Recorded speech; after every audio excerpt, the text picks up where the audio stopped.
Hello there. Hey, how's it going?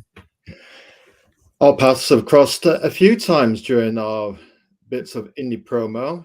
Yeah, How's yeah, life treating you, definitely. Jon Dexter? Yeah, it's nice seeing you again. Good to see you too. Well, we have put together a little slideshow presentation to work through some promo for your project. Cool. And we'll start at the beginning with we've shown the trailer. We're going to set the time, although, I've broken a few records with our guests so far. And No, really, that's awesome. What was yeah, the record? we like to put the emphasis on not us, but the creator and their comic, and let the tapestry of their words unfold. So we've shown the trailer, and just get an alert there about YouTube. I'm currently live, apparently, so it says. Okay, Right then, it's nice to know. nice. Oh, that's Just beautiful. turn up the volume so I can hear us both on my Yeah. computer. The 5 Pillars of Storytelling. It's Azrael with Jon Dexter. The 5 Pillars of Storytelling, all about the art, comics, movies, games, and toys. Art leads into comics. Comics leads to movies. Movies become interactive with games. Games become toys in the ultimate playground and interactivity of the human mind. Ah, yes. It's Sunday, 9th of February. We're talking Alpha Dogs. Jon Dexter. It's 7 p.m. Greenwich Mean Time. That's London in the UK. And we're going to do a host introduction. Who, what, why, and how is what we're after from Jon Dexter. We do things a little bit differently around here. Okay. I'll buckle my seatbelt. We won't do any scrolling on campaign pages. We want to get you on the couch. Jon Dexter, tell us about your father. No, we won't go that far. But we'll do a host introduction. Hello there. You want me to go into a fetal position, do you? Well, by the end, once we get to the why section, you never know Yeah. what can happen. We haven't had any meltdowns yet, but you never know. Hello there. Welcome to 5 Pillars of Storytelling Live, where we talk art, comics, movies, games, and toys from the past, present, and future. I'm your host, Azrael, and my secret identity is Carl Prometheus, storyteller, artist, and promoter of indie creators, comics, and community. Our style is universal. We can be watched by creative adults and their family, the creative younglings. Our motto is to listen, to learn, and to share. And inspiring quotes from Osamu Tezuka. Comics are an international language. They can cross boundaries and generations. Comics are a bridge between all cultures. Don't forget to look into that green light, Azrael. Eye contact with our audience. Now, got another quote for us, an inspiring quote by the very same legend. Now we are living in the age of comics as oh yes. So guest introduction. We always do a bit of prose for our guests, and as we know, gumshoe detectives are usually very low on funds, and they're always after the next job. So we sometimes employ noir detectives to do a bit of background checks on our guests, just to make sure who we get a little bit about them, Yeah. So Jon Dexter is a robust, standard-setting indie creator with a clearly defined target audience and a passionate, quality indie comic, or 2 or 3. X-profile, creator, writer of the comic book titles Alpha Dogs, Dime Store Detective. Was that the guy that was tapping us up for a bit of work on background checks? And Space Cruising. Our paths have crossed several times with us using the 5 Pillars of Storytelling X Space. We run promos on Sunday, Wednesday, and Friday, usually after 4 p.m. Greenwich Mean Time, London time, to promo both Alpha Dogs and Dime Store Detective. Hello there, Jon Dexter. Hello, sir. Nice to see you again. We got our new Alpha Dogs going on right now on Kickstarter. It's doing pretty well. We're just over halfway funded, so hopefully we'll get some more people to back and talk a little about creating your 5 pillars of storytelling.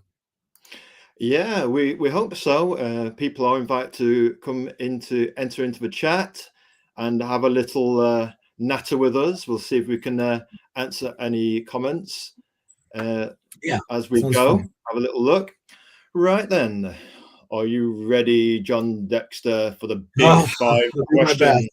best. And they're all big, bigger All right, than see big how it's is. going. So, right, here we go then. We're going in, as they say. All right. Who is Jon Dexter? So I am the creator of, as you see, the series Alpha Dogs. The story itself is actually inspired by my dog. We had lived in a town that had outlawed pit bulls. We had a pit bull mix, so we were going to get rid of our dog. So we moved, and that inspired me to create Alpha Dogs, about this dog that is feared by the public because of his breeding size, but he actually has a huge heart. In Alpha Dogs, he can heal from any wound. He's smart enough to understand human speech, and he has a heightened strength. Him and his owner are on the run for mercenaries that are trying to kidnap him to manipulate his powers. So, I've always been a big dog lover. I've always had dogs my whole life. So I guess that's something that kind of helps define who I am. And I've always been someone who just, ever since I was a kid, loved telling stories. I pretended my bedroom was a television network, and where I would create these TV shows or movies. So it's always been a passion of mine ever since I was a child to be a writer and to share stories. So it's all about the storytelling, isn't it? That's brilliant. And I like the idea that you had your own TV studio in your imagination Yeah. in your bedroom. That's fantastic. That's so unique. I heard that one before. You Yeah. get off for that one. That's a great answer. Thank you. Right then. Let's see if it lines up with our background check. So I'll just repeat that for people looking visually, because some people listen, some people are visual learners as well, like our good selves. About the creator, Jon Dexter. He says his name is Jon Dexter, the creator and writer of Alpha Dogs, and our Dime Store detective corroborated that fact, and Space Cruising comic books. He also created the comic book Steelhawk, which sounds very intriguing, cool name. And he's also very proud to say that he's a two-time, yes, folks, count them, two-time Academy Award winner, screenplay contest semi-finalist, top 180 out of 7,200 for the script The Weeping Tree. So we've got a guy here in Jon Dexter who's got writing chops, all from that fountainhead of his storytelling TV studio of his bedroom back in the day. The link there, the thread, the tapestry, it always links through the footprints of our life, I guess. Yeah. Right. So then we have got something else. It is. Okay. There's always something else. This is the second of our big five questions. What does he create? You've already kind of hinted at what you created. So here we've got you with two banner ads at the conventions, which always look so cool if you get them just right with the design. You've got you've got your convention setup, which I always look at indie creators who've got convention setups.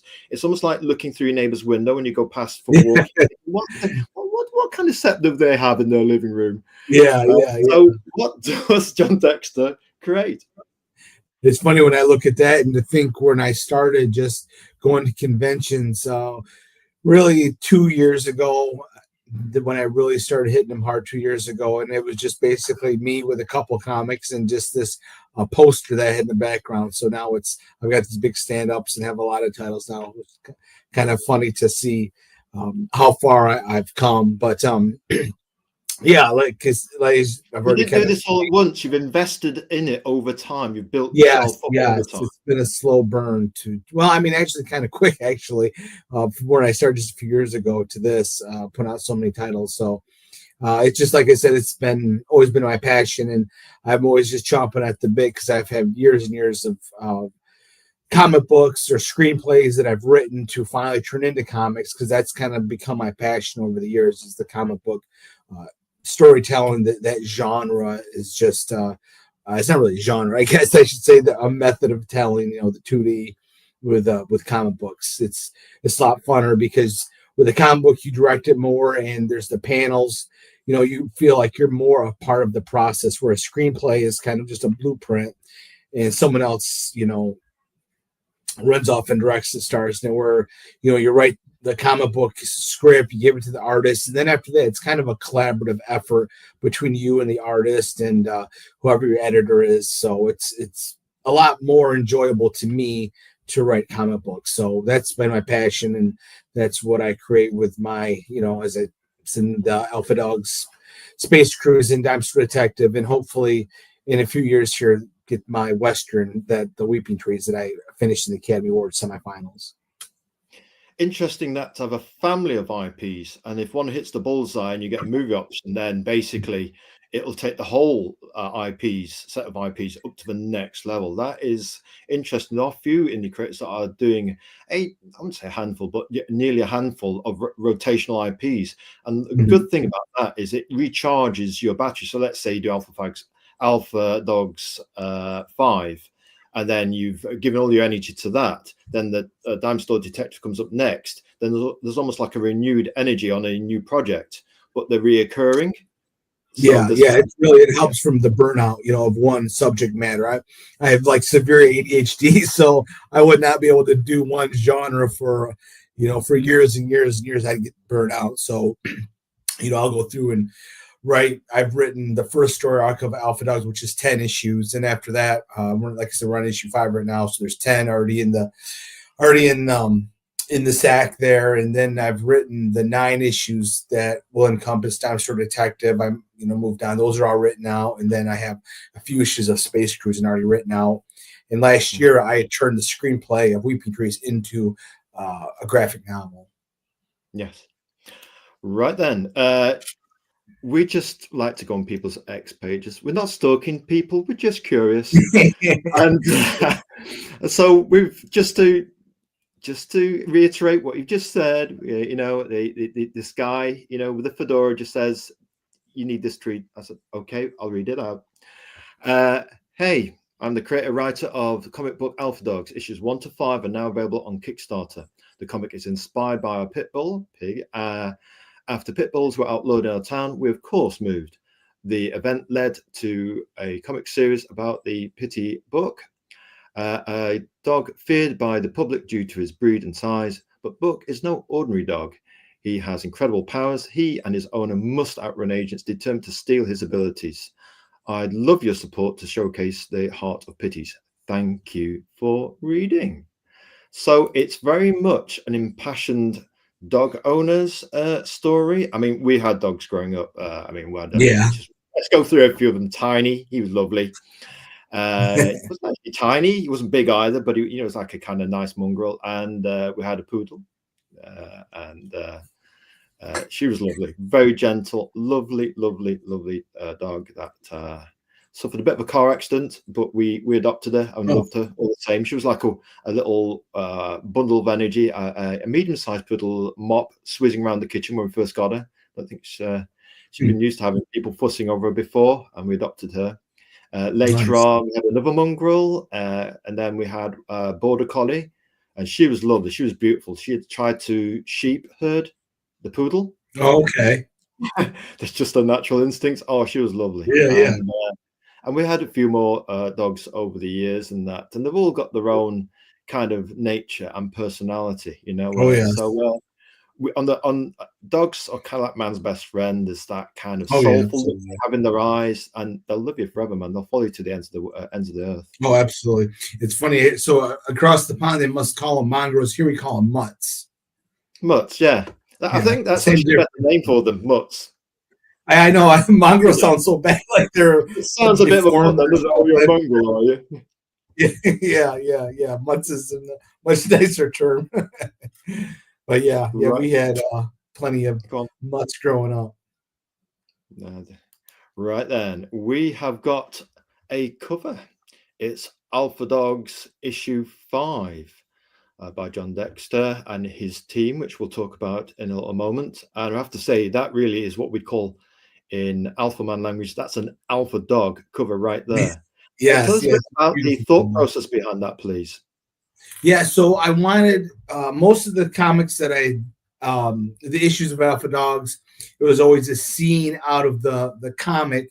So with this one, for this cover, I wanted to give it that superhero type look to it. And plus, it fits in with the story as well, because in issue 5, Buck is searching the city for the lost dogs that have escaped from our villain of the series. So they're escaped, they're in the city loose, and their enemies, this other animal that has the power to run extremely fast, and these mercenaries are all looking for the dogs. So you've got Buck looking for the escaped dogs and these other of the villains of the story. So it played into the story with him looking up on the building, and it also has that awesome superhero look to it that I wanted for this issue.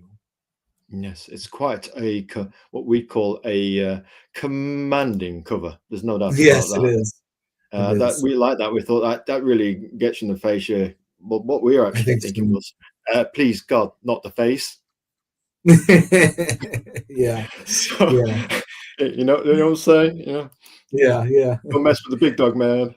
So Exactly. we have variant covers. Tell us about the variant covers. There's one or two actually, but obviously not being passionate Hulk fans and wishing we were born in 1962 so we could have picked the first issue up. We have no idea what this variant cover is homaging. Tell us about this, Jon Dexter, please. Yeah, so this is an homage to Hulk issue 1, and it really played in well because this is the main villain dog of the series, and as you can see, he can grow this big, huge size. So I thought it fit really well with the Hulk issue 1 variant. Yeah, I have to say that one there. I just love it. You know, the lettering, the question mark, and the after image growth montage of the original mirrored here in this homage, and even the little background characters mirroring Betty Ross and General Ross, and and the Hulk obviously center stage. Yes, it's really cool. Well, I really love the look to it. It's in the eyes. You certainly wouldn't mess with him. That is for sure. Absolutely. So we do have another variant, and this one is also pretty cool. Yeah, this is one of my favorite. Yeah, this is Days of Future Past variant. Days of Future Past is one of my all-time favorite X-Men stories back in the. Of course it is. And I see it now. Of course, yeah. Yeah.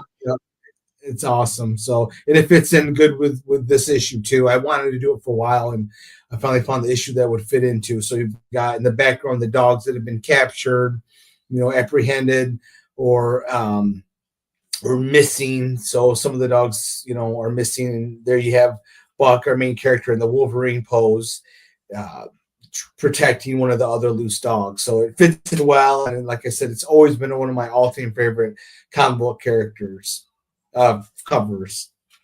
Yeah, that one we really liked. If we had to hold us to a favorite we're big fans of the original X-Men and Kirby. Yeah. But if you had to hold us to the new X-Men, Byrne Claremont, we'd probably go for that cover. You know what I mean? And we like how you've got all the chocolate box style pictures of the cast in the background. We think that's inspired. Really is inspired, and the spotlight on the two dogs fighting for their freedom, no doubt, by the looks of things.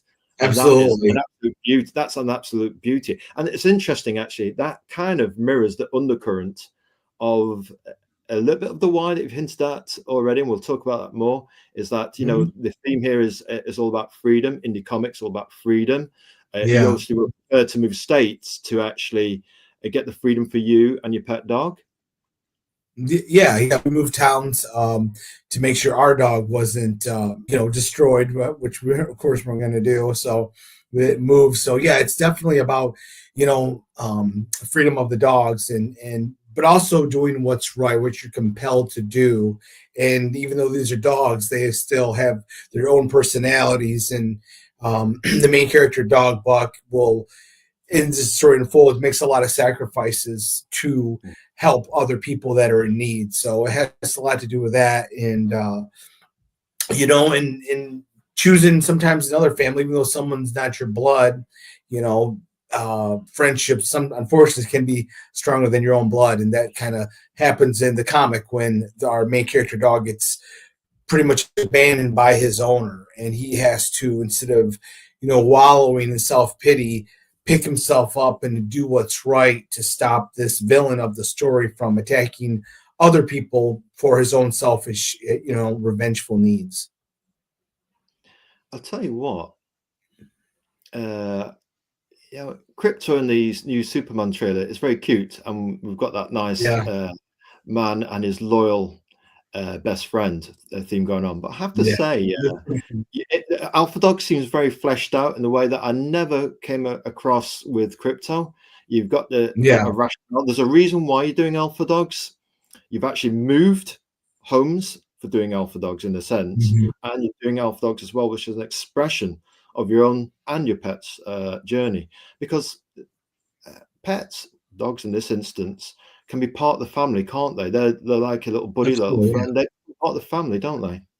Yeah, especially when your kids grow up and move out of the house, as we've experienced, then your dogs really become a part of your family. They become your kids' replacement, and are definitely a lot more better mannered than your kids. So, they're a lot of fun, and nothing's heartbreaking as one of them passes. So, if you back the Alpha Dogs comic in the last issue of issue 4, there's this really touching memory, if I can find it. Issue 4 of our pet dog, who had passed. So if somebody buys it, there's this really neat tribute page. He passed. That's who Buck is based on. Is this guy here? Oh, hey. Yeah, he was a good dog. This is puppy picture. So, and that's who this is based on. So this is actually the graphic novel you can get in the comic book. I mean, sorry, in the Kickstarter, and this has actually been published too. So, if someone isn't a fan of Kickstarter, they can actually go on Amazon, go on Barnes and Noble, go on. Now, this is a different cover. This is the Kickstarter cover. There's a different cover for the bookstores. So, I was fortunate to get signed by a publisher in 2024 in February of so in about 2 weeks will be the official that'll be in bookstores. It'll be fulfilled. So if you go to Amazon right now and order Alpha Dogs Volume 1 by me, I should say from me, then it should be at your house by February 26th. So that's really exciting. It's my first. That's a quick turnaround. Yeah. One of the issues with the indie comics is fulfillment times. I mean, obviously everybody's trying to do their best, you know what I mean? Yeah. Not everybody's got a big corporation behind them. Exactly. We're more inclined to back things because it's just where you come from with corporate comics. I mean, obviously we don't read them so much these days, but with indie comics, we do look. It's just force of habit, isn't it? You're used to corporations delivering comics on time. So indie comics, you give people latitude, of course. You give a certain bit of elasticity, but we do celebrate and look towards those creators who've nailed fulfillment, and you can almost get it. You order it and get it the same month or within a month. I mean, that's good going. And up to 3 months is okay. A year, you start to it, Yeah. Well, with I will say with Alpha Dogs issue 5, the artwork is almost done. We're about 75%. And I'm going to be launching Dime Store Detective issue 5 in April. So I have to get this fulfilled before I launch Dime Store Detective, because people aren't going to want to back your next project unless this one's fulfilled. So I'll be backing into one another. Exactly. And people are less likely to back this if they're still waiting for your last one. So by I should be able to have it fulfilled in April sometime, which is only a few months away. So because I want to get this next one done. So and you can get issue 5 too. On the Amazon, you're only going to get the graphic novel issues 1 through 4, but on the Kickstarter, you'll get the brand new issue 5 of Alpha Dogs. So there's a touch of exclusivity windows there as well. Yeah, absolutely. Yeah. What we like about what you're saying there, John, is that there's different options, because people by their very nature can be very tribal in life, in sports, in neighborhoods, and in comics, indie comics in particular. And everybody's trying to, as they race towards the wild frontier of indie comics, we don't mind a little bit of friction between tribes. We say a rising tide lifts all boats. If somebody's successful, that's the gauntlet thrown down for us to think, I'll give them a bit of friendly rivalry. We'll jostle a bit as we head towards putting our stake down in the plot of land. Yeah, like Tom Cruise and Nicole Kidman movie Far Away, where Tom Cruise is racing to get a plot of land, and there's everybody riding around on the horses trying to get a plot of land back in the day for the wild frontier of America. Now, so yeah, you've got it available on Amazon, you've got it on different crowdfunders and that just gives people a choice if they feel particularly attached to one platform or another. absolutely. Right.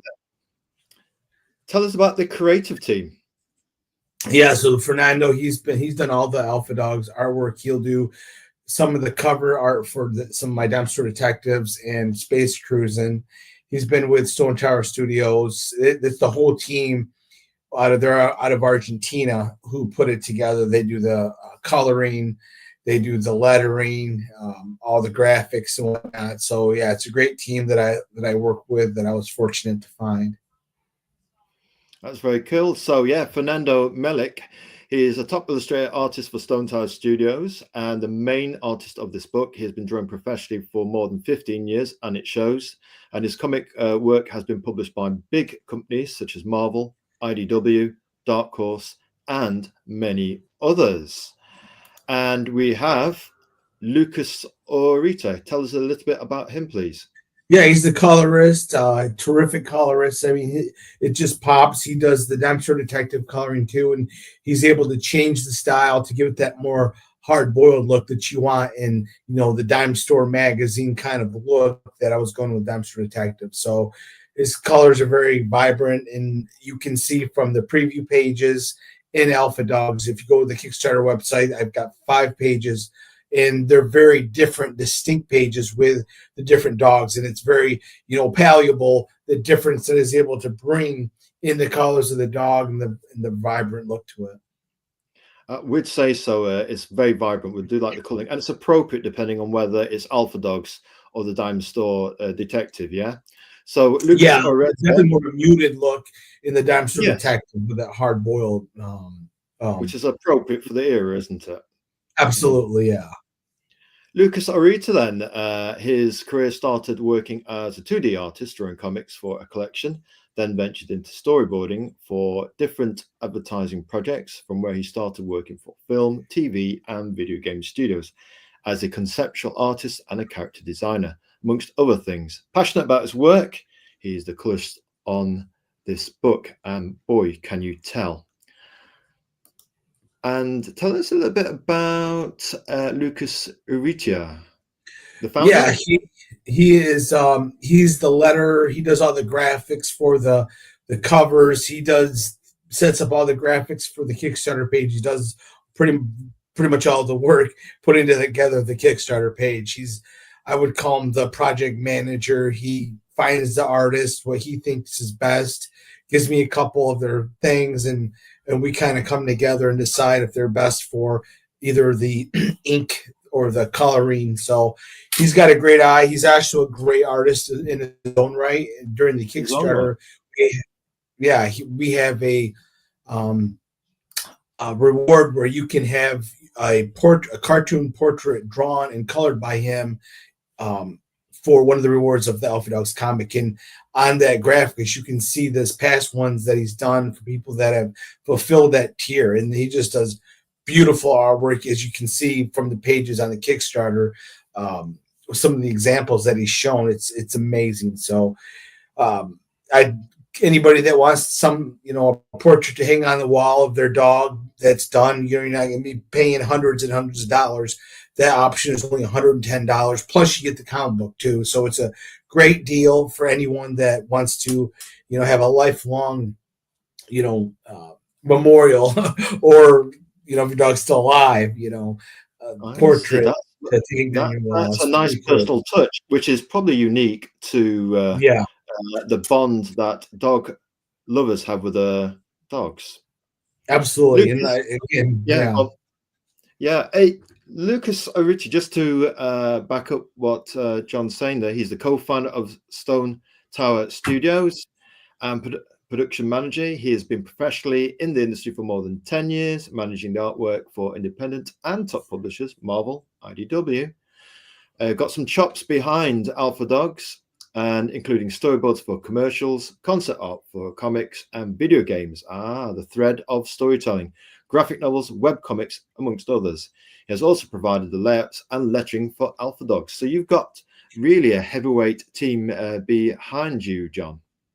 Absolutely, yeah. I'm very fortunate to have him on my side, and so far so good. We've worked quite well together and put out some really beautiful books. We'd say so. From what we've seen of your campaign so far, what struck us was just the heavyweight quality, the robust production quality of everything, right down to the tiers, the merch, the pricing. The campaign is all very well designed. It's all very professional. Yeah, thank you. I like to think so. Yes, we think so too. Right then, interior pages preview. Tell us a little bit about what's going on here then, Jon, without giving the game away.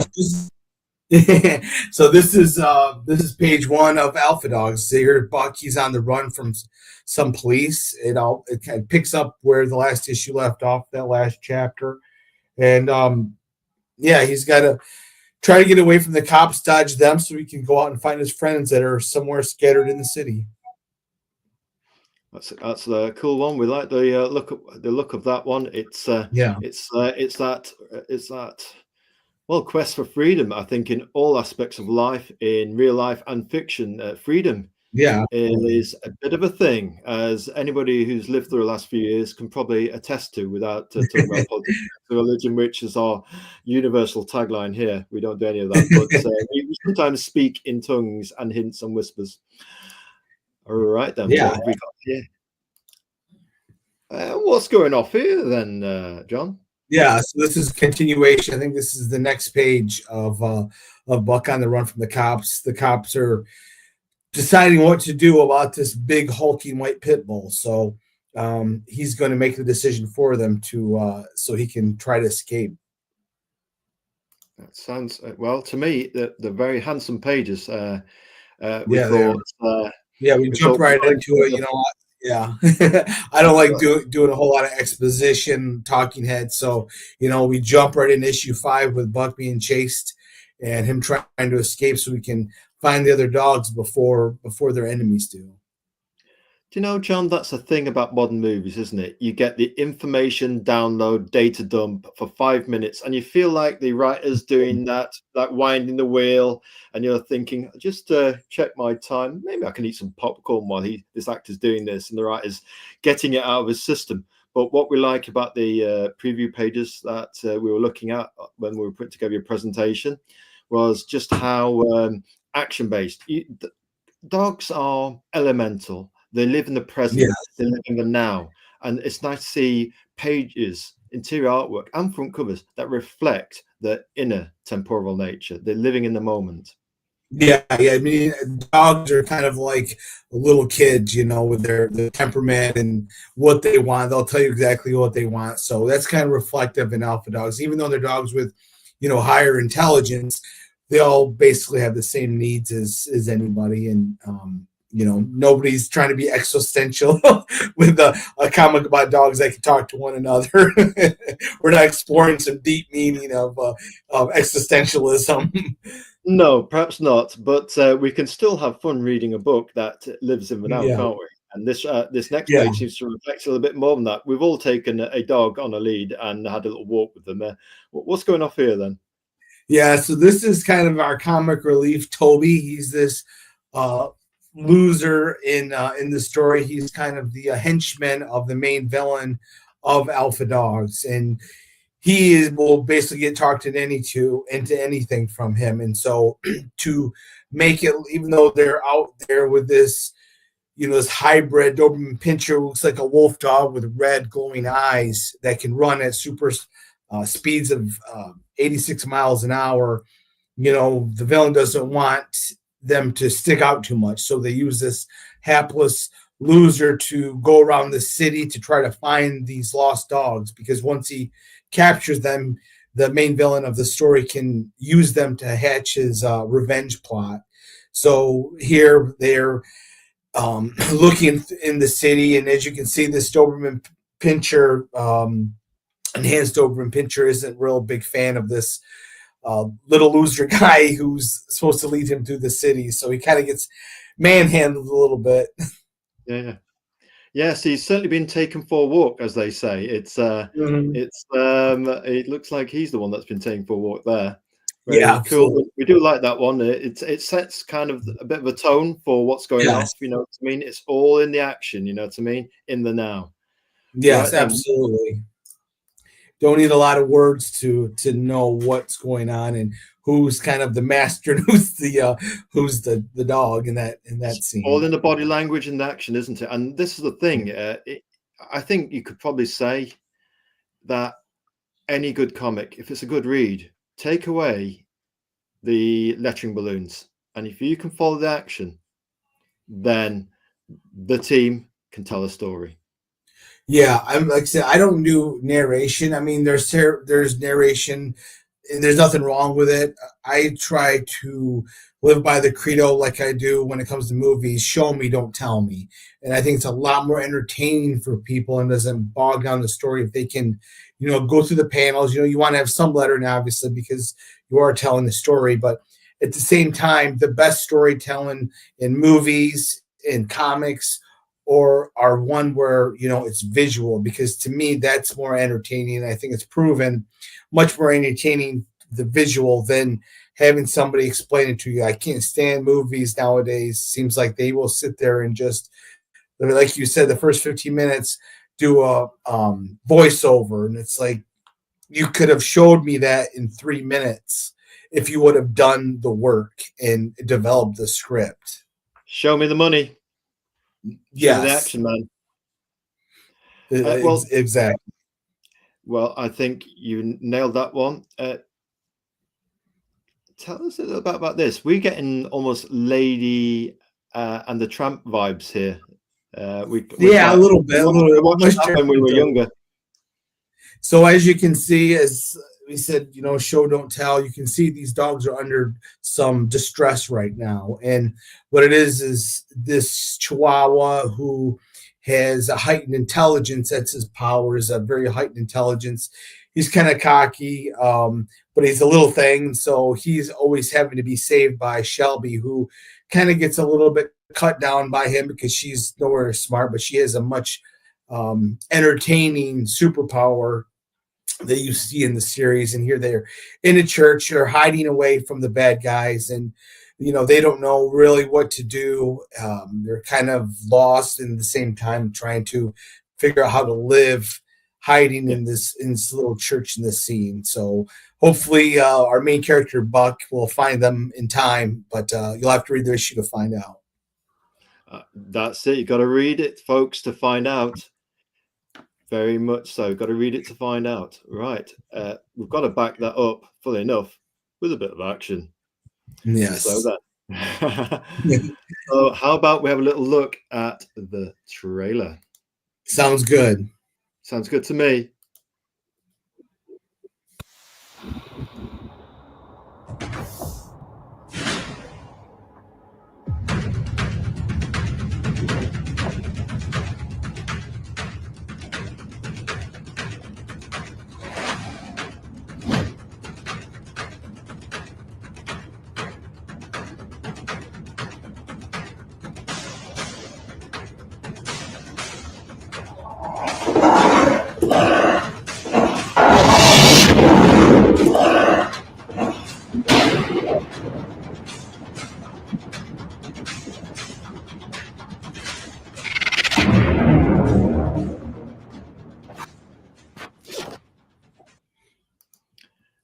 Yeah, I think we'd call that one kick posterior. That is what we say. It's got it all. We like that heavy drumming. It's very cinematic. It's got a bit of weight to it. It's very meaty trailer, that, and it's a fine trailer. Steve Jobs of Apple once said, "Kids don't want to just read dusty old books anymore. They might read, of course they read, but their language is video." And Yes. I'm probably from the Bronze era, who will go up to the door of technology and put his hand on the door handle.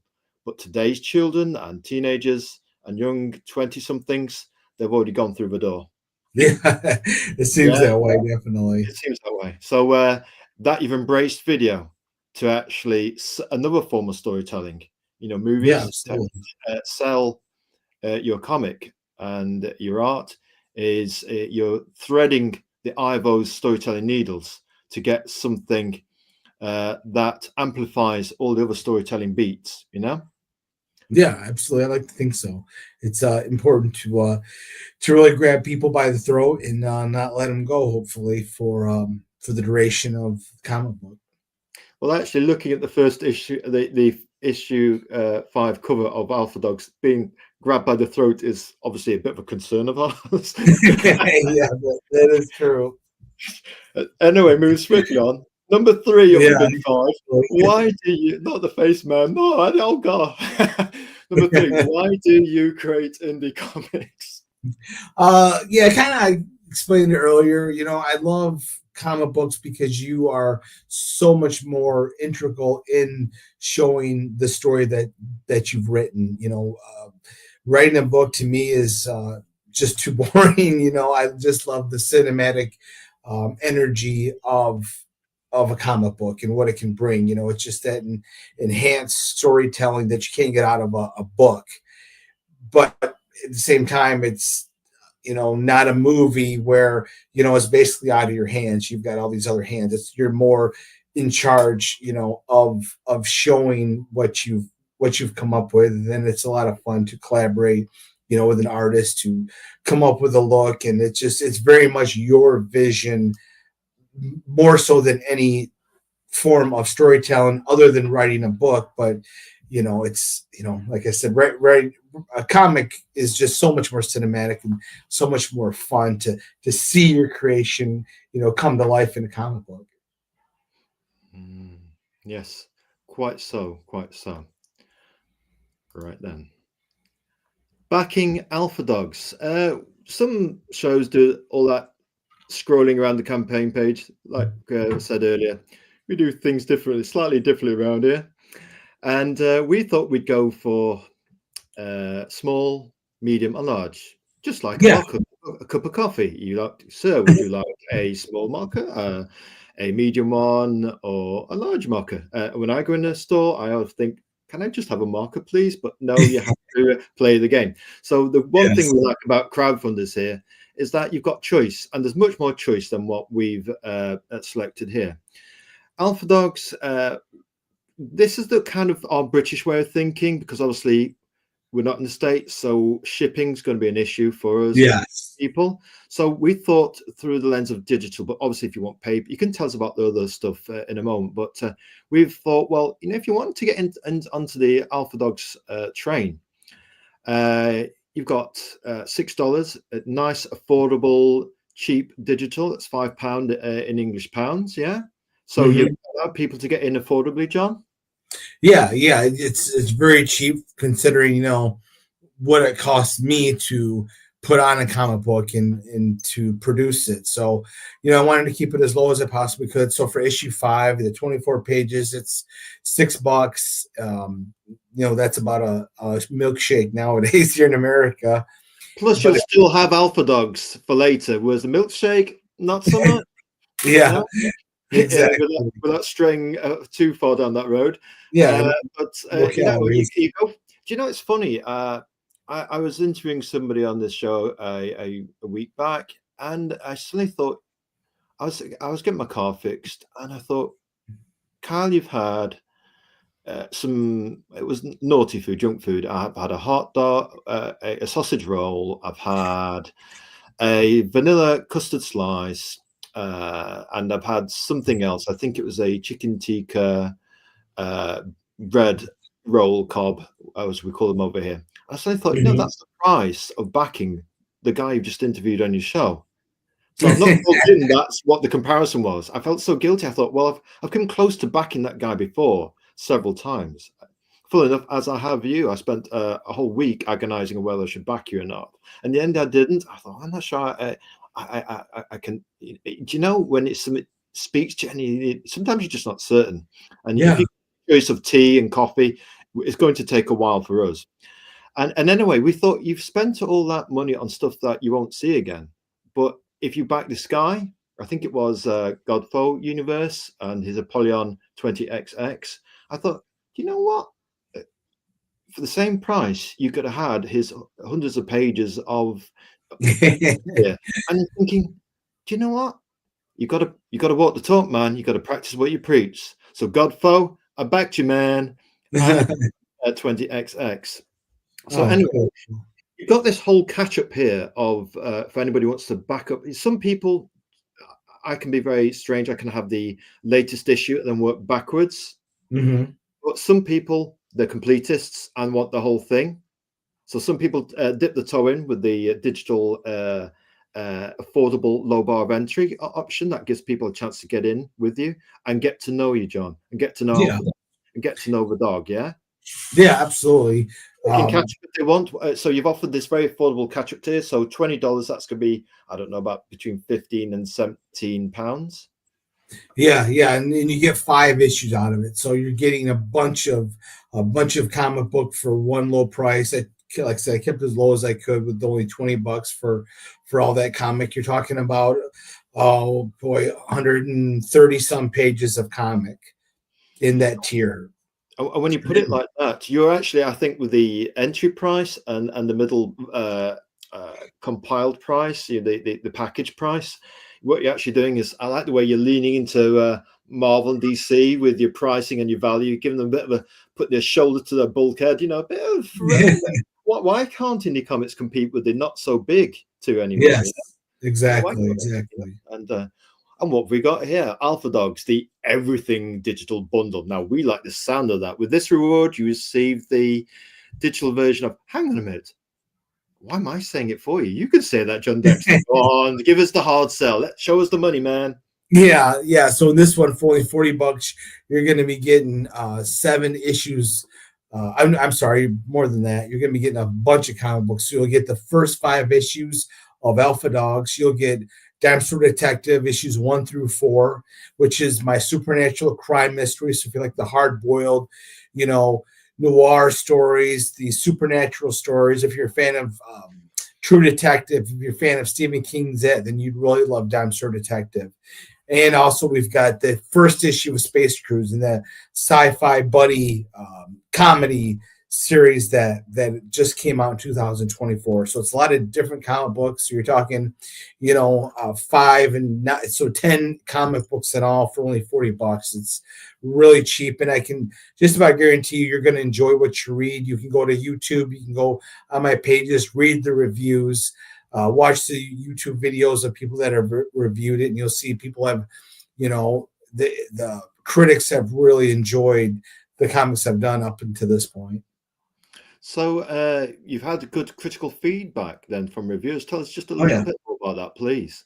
Yeah. So like I said, you can, don't take my word for it, go on there and read. And there's been a lot of people that have really, made that personal connection with Alpha Dogs because they've had a dog, and anybody that's owned a dog, it's called man's best friend for a reason. They just love their dogs, and they can really,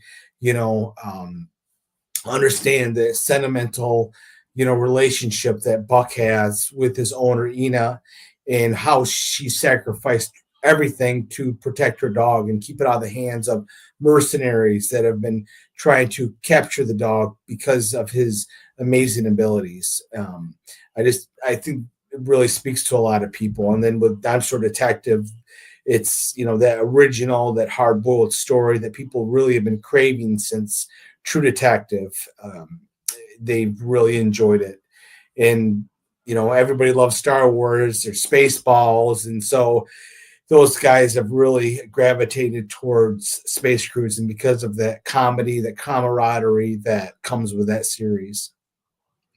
We've got a theory about Alpha Dogs, and it goes something like this. It's only slightly tongue-in-cheek, but there's an undercurrent of seriousness about the point we're about to make. There's 8 billion people on the planet. Let's call it that. Let's call it round numbers, yeah? And let's say that half of those people have an internet connection. So that's 4 billion people we can aim at, yeah? So of those 4 billion people, we know you're either a cat person, or a dog person. Yeah. Yes. And so out of those 4 billion people, you've got 2 billion people to aim at, John. Yeah, definitely. And even if only 10% of those 2 billion people, what's that? 200 oh, million? geez. Yeah, that's Million? And let's say that's like storytelling, and let's say 10% of those like comics. So you've still got 20 million people to aim at, who are either a dog owner of those 20 million comic lovers, or cat owners. So it could be a 10 million audience for book and alpha dogs. That's a lot of money. We think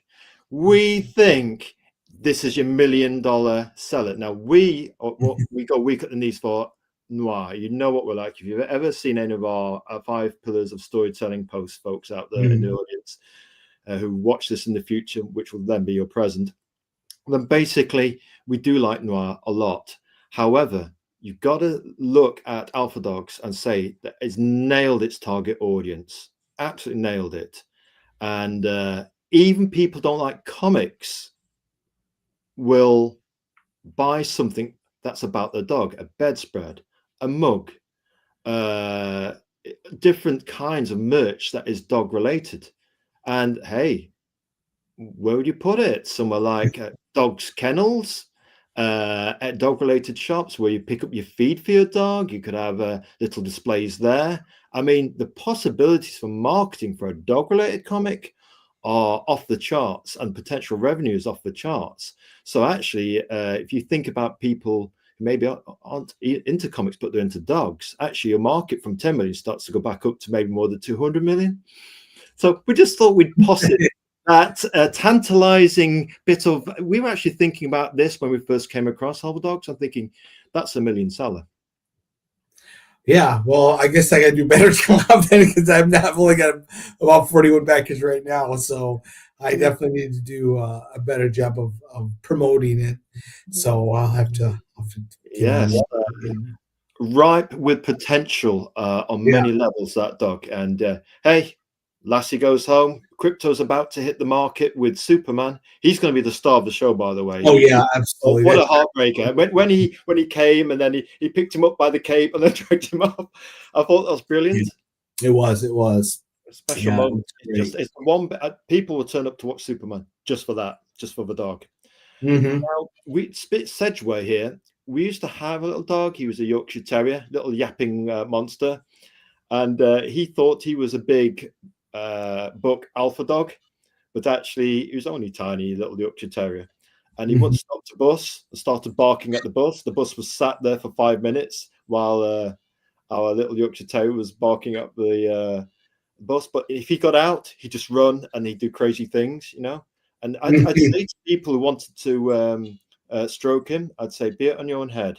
I said, look, I know he looks cute, but he's a very naughty boy and he will bite you. He's got a reputation for being an ankle biter. So I'd say to the parent, if you want we'd recommend not letting your child stroke him. But yeah, he was crazy, but you know, like a squeaky door, when they're no longer there, he's no longer with us, unfortunately. You miss them, a part of you. Yeah, absolutely. It never goes away. It gets easier, but it never goes away. Right then. As a sage and robust, battle-honed indie comic writer and creator, what advice would you give aspiring creators? Don't do it because it's really expensive. And the chance of success is very low. But if that being said, if that doesn't deter you at all, then I would say it's important to get an email list, to get as many people signed up, go to your friends, family, to try to build that audience first before you even launch your Kickstarter, because it's A, very expensive, B, very time consuming. So anything you can do to kind of get a leg up on it before, you know, you launch your Kickstarter, make sure, especially if it's your first one, you want 3 months of advance of promoting it on your social media. You have to have at least, I would say, at least 5,000 people following you on your social medias all together, you know, maybe 2,000 on Facebook, 2,000 on Insta, and, you know, 1,000 or, you know, something like that on Twitter. because it's really a numbers game. For every 1,000 people that you expose to your comic, you'll get, one or two that actually back it. So really, I believe the Kickstarter crowdfunding market is a numbers game. So that's what advice I would give. I think that's gold advice from somebody who's played the game and succeeded in the game of indie comics. That is spot on advice. And the idea of being patient, growing your audience, giving yourself enough lead time up to actually putting your comic on a crowdfunding platform, at least 3 months to actually try and build up that audience. And even before those 3 months, you could be looking about a year or so to actually get to know people, earn your place in the indie comics community, back a few of the books, take an interest in people, you know what I mean? Like, be graceful, be gentle, be generous with people. And that energy that you put out there, hopefully will come back to you. And you seem to be doing all right from where we're sitting on observing, Jon Dexter. Oh, I'm still working at it. Right then, we have got the final of our big 5 questions, and we do have bonus round. You've got to do that in quizzes. You've got to have extra questions. Right then, what superhero would you be, Jon Dexter? Although part of me is guessing it might be both, but what superhero would you be if given the choice? Oh boy, that's a tough one. I mean, either Wolverine or Superman. I guess Superman. I was thinking Wolverine. I was thinking because of the clothes, the dog clothes. I was thinking it's got to be Wolverine. Yeah. Wolverine is my favorite comic book character. So it would be one of the two, the Wolverine. But with Superman, he can fly, so that would be quite awesome. So it'd probably have to be Superman because the ability to fly would be probably my favorite ability. I would think. Do you know what? We're so glad you gave one to Team Red and one to Team Blue, because obviously we don't want people turning up randomly, knocking on your door and saying, "So you're a Team Red only guy, huh?" With the baseball bats and the chains and the broken bottles. It's stranger things have happened out there. With the indie comics community. But here, fortunately, we like to keep drama inside the comics. Yeah, definitely. I mean, really? I'm not even a big superhero reader. I read mostly indies. A lot of Image Comics right now is kind of what I'm reading. I'm trying to read actually the Invisibles, which is probably, I think, DC, right? I don't know if I'm gonna be able to stick with Invisibles or not. It's kind of out there by Grant Morrison. Yeah, I tell you what, indie comics, we knew that when Iron Man was doing the whole Heroes Reborn thing, it was over, and we went to indie comics. Luckily, were our salvation. Otherwise, we'd have probably I don't know what we'd have done with comics. Actually, the last book we were reading was Iron Man. It was the only one we had after, collecting thousands and having a pull list that was into the 20s and 30s and 40s. We've all done it.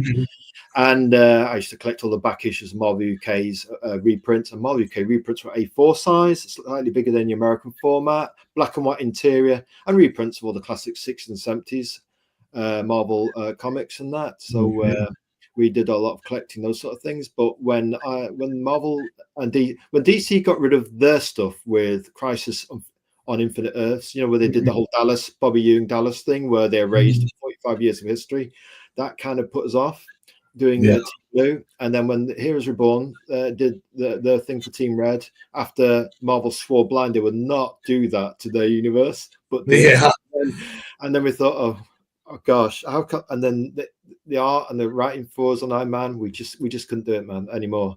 And then Strange Haven came along by Gary Spencer Millage. It's an independent comic you might like. It's about this guy who goes up for a drive. He goes into this village, and like that misty road you drive down. What if you can't drive out of that village? And you meet people. It seems very normal. It's a bit like Emmerdale. It's a UK soap opera mixed with the X-Files, a bit of conspiracy there as well, and Twin Peaks. So it's quite an eclectic set of influences. Having said that, though, we have it down as the GOAT indie comic, the best indie comic ever. So, really, what's it called again? It's called Strange Haven. Strange. I've never heard of it. and it's by it is the best kept secret in indie comics. And it's Really, by I'm going to write it down. I'm going to look into please it. do, yeah, write it down now. Yeah, it's by Gary Spencer Millage, and Okay. it's GarySpencerMillage.com. So Okay. actually, go on. We're gonna try something here. We're gonna try and multitask on stream. Okay. Wait for the walls of Jericho to come tumbling down. Fingers crossed. Right, let's see if we can go. Gary Spencer. I'll put it in the private chat to you. Gary Spencer Millage.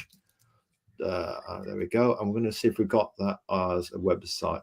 He's known as that Strange Haven guy. He refers affectionately to himself about that. Yeah, it's millage.com. He's got a cracker of a website. Let me go into private chat and stick it to you there. Yeah, there he goes. And we'll actually put it in chat, actually, comments for anybody else who fancies. We have a little a beer advert tagline for this. Probably the best indie comic in the world. Cool. But you haven't read any of my comics yet, so you don't know. There we don't mind indie comic creators with a bit of moxie. That's what we like. You know, they've got hair on the chest, a fire in the belly, and we like that bit of cheeky chappiness here. Us Brits apparently, contrary to popular opinion, us Brits do have a sense of humour. It's just a very strange one.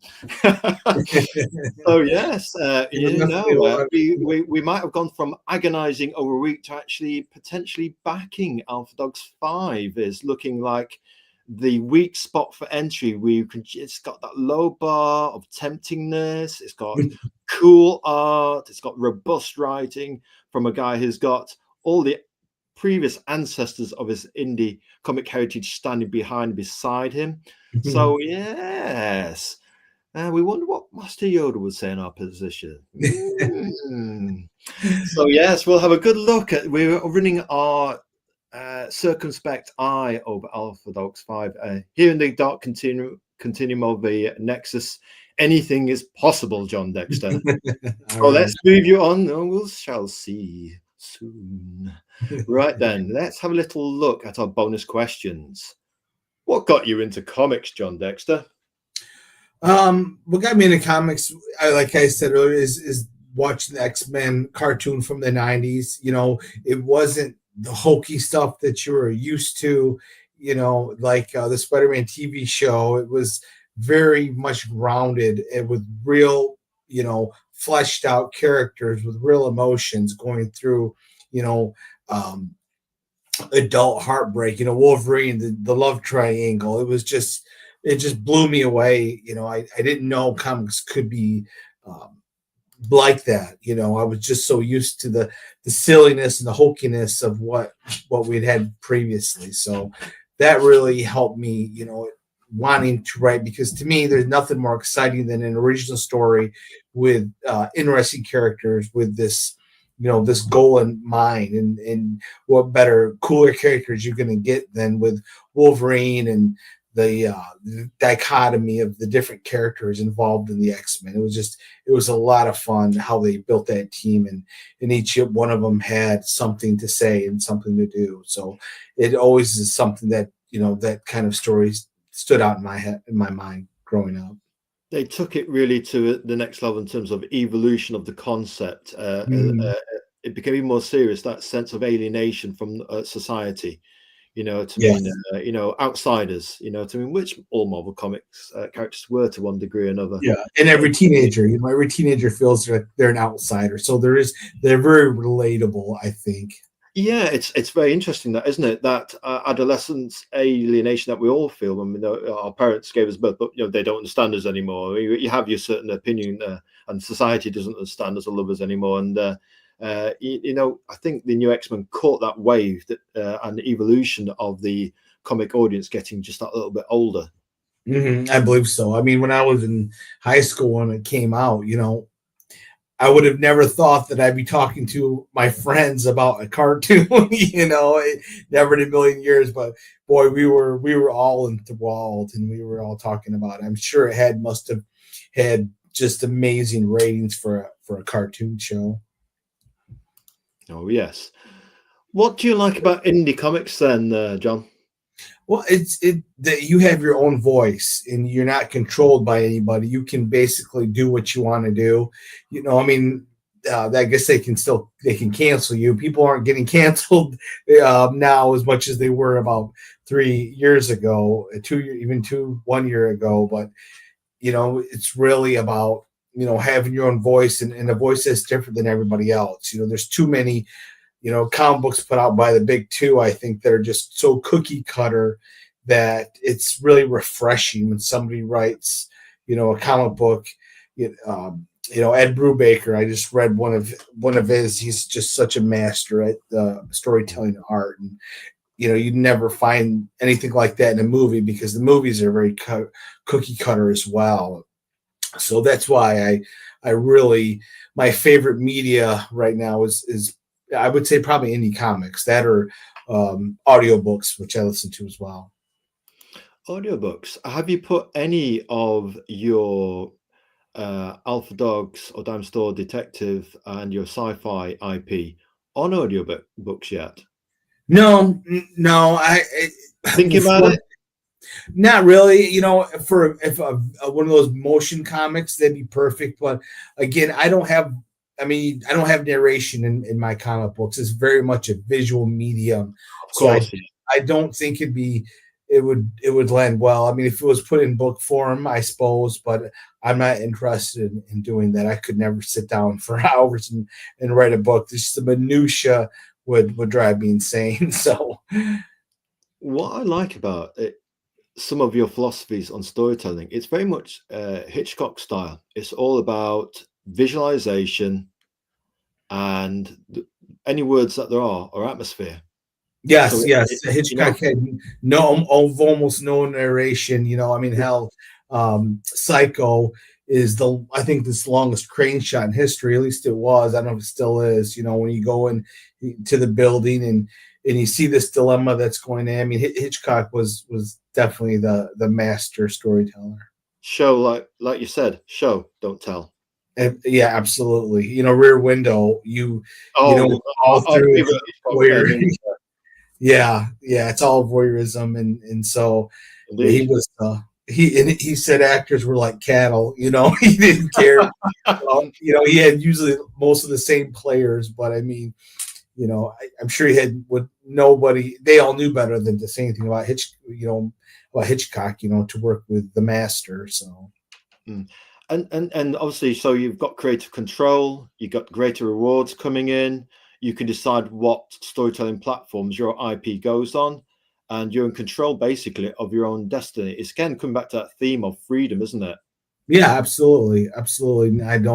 Like most people don't like being told what to do or how to tell a story. So, the fact that I can just do exactly how I want to do it, and hopefully people will keep coming back, and hopefully people will give a look at Alpha Dogs. Like I said, it's very original, unlike anything you've ever read, and it's told through the passion of a dog owner. So, well, I tell you what, John, we certainly wouldn't dream of telling you what to do, because if you look at, here's a free plug, Alpha Dogs cover issue 5.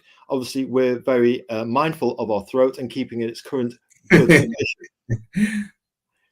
So, one thing on this theme of freedom, we think often of Braveheart, and we're just visualizing you there, John, with a bit of the old Mel Gibson Scottish war paint on your chest to match your plaid shirt. I think, yes. You go to turn up to a convention like that, this guy's serious about his art. Absolutely. War paint on for indie comics, man. Yeah. So here we go. I think we've got a question for you. What are your plans for Alpha Dogs going forwards then? So I've got this first 10 issues, the first story arc, which the first 4 issues were were kind of a volume 1, but then that leads into, a bigger story for the Alpha Dogs. So that's 10 issues to completely tell that story. And then, then we'll have another volume that will take the dogs to a different place. And it's like I said, it's my hope is that I can tell the whole story. I know how it's going to end. I just don't know how many issues, 50, 60, basically, if everything goes right, if I can get funding to continue the story, because what I'd like to have happen is just the story continue and kind of be, a legacy of our dog that we had, to keep his memory kind of alive is what I'd love to do. Do you know what? I think that's probably one of those beautiful inspirations for doing an indie comic ever. To Yeah, actually celebrate a part of the family and take the memory forwards. Because even when people have passed on to the great celestial beyond, the celestial heavens, one way we keep those special people and pets alive, our family, is by talking about them to other people. yeah, And that's a form of immortality we can get behind. absolutely, absolutely. I like to think so. It's a kind of legacy, isn't it? Yeah, I believe it is. It's just kind of neat that hopefully, in the years to come, his memory will last longer than the dog, lived. He lived to be almost 14 years, so that would be pretty cool. Indeed, it would. Right then, let's move on. Towards the end of the show, one of the things we do, we actually pinched this idea from a Nottingham Forest podcast, football podcast. Okay. We support a team called Nottingham Forest, and they play at the world famous City Ground in Nottingham, Robin Hood country. And he asks, either halfway through or near the end, he asks his guests, what kind of pizza do you like? And most people go for that cheesy one. I forgot what it's called, but almost everybody seems to go for that one. One of our previous guests, I think it was Godfo Comics, Dan, he was into the all-American throw all the meat on it feast. Okay. And then Star Million had his the guest from Wednesday. He had his own little favorite. So, Jon Dexter, what is your favorite pizza? So my favorite would have to be Chicago style, that thick crust, thick pizza with pepperoni, mushroom, onion, bacon, and light green olives. That's the best pizza. There you go, folks. Exclusive information you only get on the 5 Pillars of Storytelling Live. Jon Dexter's favorite pizza. Hey, we like to ask the important questions around here. Yes, absolutely. You know how it goes, man. Got to ask the important questions. Right then. So yeah, I'm very lucky to have an awesome pizza place down the road for me. So right then, Jon Dexter, is there anything else you want to talk about in terms of the perhaps we obviously I had an overview of the crowdfunder and basically 3 basic tiers that appeal to us, but there's a lot more on the crowdfunding page. Could you perhaps to flesh out the options people have for your campaign page, which we've actually put in the chat if anybody wants to click on it? Yeah. It's got a lot of awesome tiers on there. You can have one with signed comics, the physical comic. I sign it. Your name is in the thank you page, and it only is $2 more than just the regular physical comic book. So if some people like it signed and have your name in the comic, that's an option for an extra $2. We also have one where your dog will be inside the comic book. You take a picture or you send us the picture. We put it in the back cover. So that's a lot of fun to have your dog, immortalized in the comic. Or the one I talked about, your dog is drawn into the comic book, which only have 2 more of those available right now. And we have one where you get every single title of mine for a low price, either digitally for the $40 or the physical, which is pretty cool too, to have them. Oh, I like the physical comic books. My favorite. I actually have been read it, but nowadays everybody's going digital. So I kind of do. Mine's about 50-50 digital to actually the physical comic, and there's a lot of tiers and covers there. Just got to ask you on that old paper versus digital debate. Tell us about the tactile feel, smell, and seeing of a real comic versus digital. Come on, let's see what you've got to say on that, Jon. Yeah. I mean, I personally like the physical better because it's larger for one thing to see it. But I have been now that we all kind of go to bed earlier and earlier as we get older. I've been doing a lot more of the digital now because the lights are out and so I can read it easier. I'll tell you what, sleep is an ongoing battle with us. We are yes, certainly battling the tidal forces of time and space. And a good night's sleep is certainly on our New Year's resolution for 2025. So we're still grappling with that. It's all so external appearances. We seem to be okay, but sleep. I think our previous guest was talking about having an overactive mind, and we certainly have that. Yeah. Anyway, what we're going to do now is we are going to we'd like to say thank you for being our special guest, Jon Dexter. We'd like to say good luck with Alpha Dogs, which is still agonizingly tempting, he says cryptically. It certainly weighs on our mind. We still remember agonizing about it last time. So that probably tells you a little tale of where we're at on it. Yeah. And we would like you to come back and visit us again with the Dime Store Detective. Yeah, absolutely. We'll have to plan on that here sometime in April. That'd be cool. And we hope you get plenty of sales. We still think it's $1 million seller.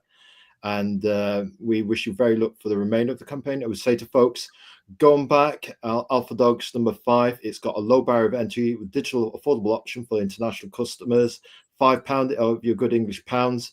And we would say to you, if you're a dog lover, this one's going to be right up your alley. And even if you're not, you might still like it. You know what I mean? It's robustly made, it's professional, great art, great writing, and the coloring is on point. So with that, we are going to say a graceful goodbye, Jon Dexter. And we've really enjoyed having you as a guest. I appreciate it. We'd like to have you back because we like the cut of your shirt, and who knows, we might go for that Scottish war paint for freedom next time. Absolutely. All right, you have a good day. Right, I'm going to try and put on the outro trailer. Let's see if we can do it. Yeah. Okay. Yeah. Absolutely. We've got music to go to. Hey Jon, you're a great guest, and good luck with the Alpha Dog. All right. Thanks.